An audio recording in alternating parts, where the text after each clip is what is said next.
ओम। ईश्वर मिलाप 9वां भाग। प्रश्न, क्या रामकृष्णादि परमेश्वर के नाम नहीं हैं? यदि हैं तो इनके द्वारा भी परमेश्वर की उपासना हो सकती है, जो सब में रम रहा है और जिसमें योगी लोग रमण करते हैं। इसलिए राम परमेश्वर का नाम है। जो संसार को उत्पन्न करके प्रलय काल में छिन्न भिन्न कर देता है, वह कृष्ण परमेश्वर का नाम अभिधान हो सकता है या नहीं? उत्तर, वेदेषु अप्रतिपादनात् कल्पना बाहुल्याच्च।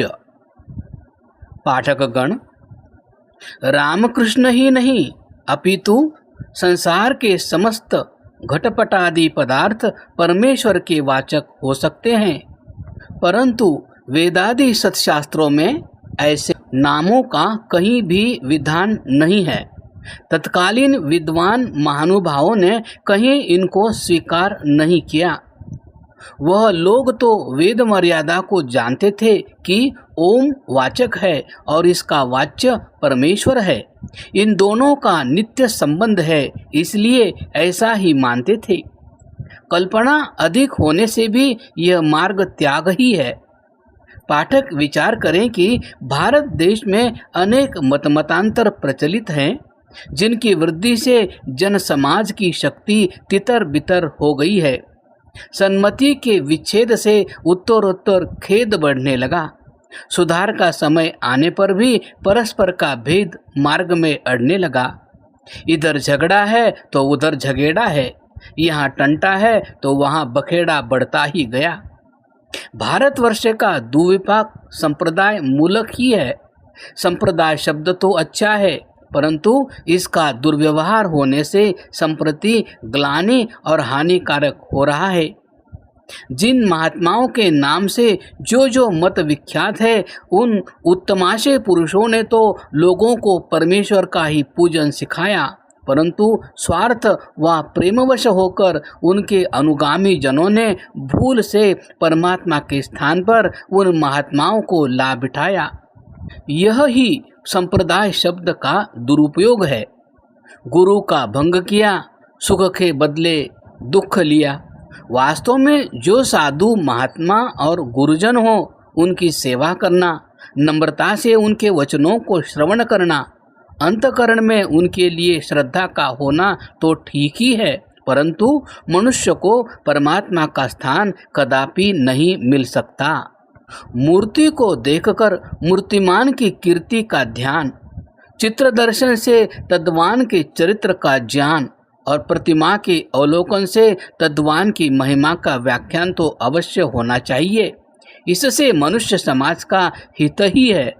इस सुनियम को विचार में न लाकर मूर्ति का पूजन होने लगा और इसी के सहारे परमेश्वर का ध्यान होने लगा। कैसी गहरी भूल है! ऐसे अधूरे कामों का परिणाम कभी भी पूरा नहीं हो सकता।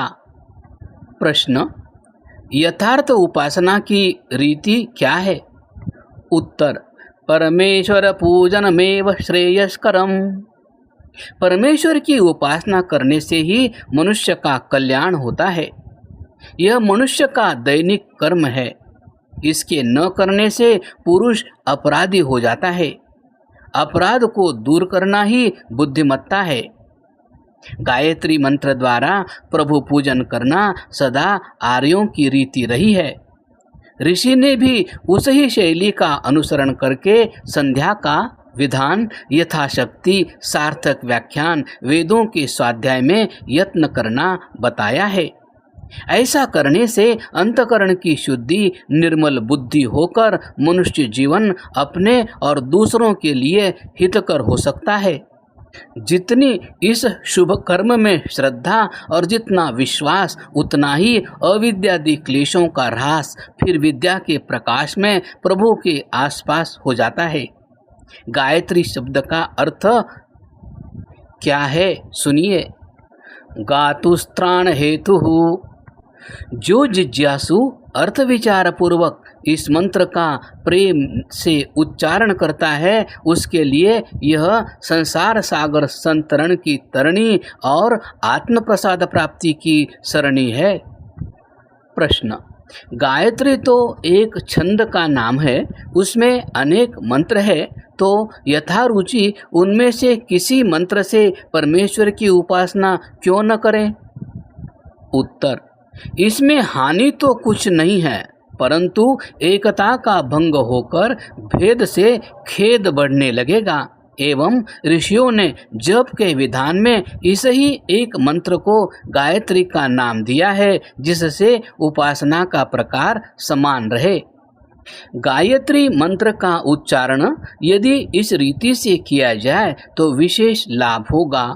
ओम भूः, ओम भुवः, ओम स्वः, ओम तत्सवितुर्वरेण्यं भर्गो देवस्य धीमहि धियो यो नः प्रचोदयात्। ओम मंत्र के साथ एक बार ओम शब्द आता है, इसमें 4 बार अधिक आया है।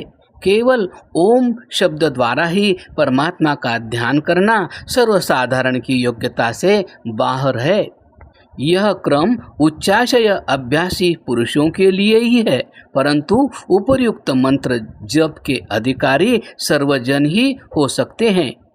पवित्र होकर प्रेम से शनह शनह इस मंत्र को 100 बार उच्चारण करने में 20 मिनट लगते हैं।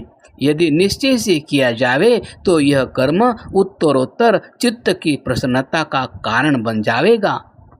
ओम के उच्चारण में परमेश्वर के नामों का ग्रहण होता है।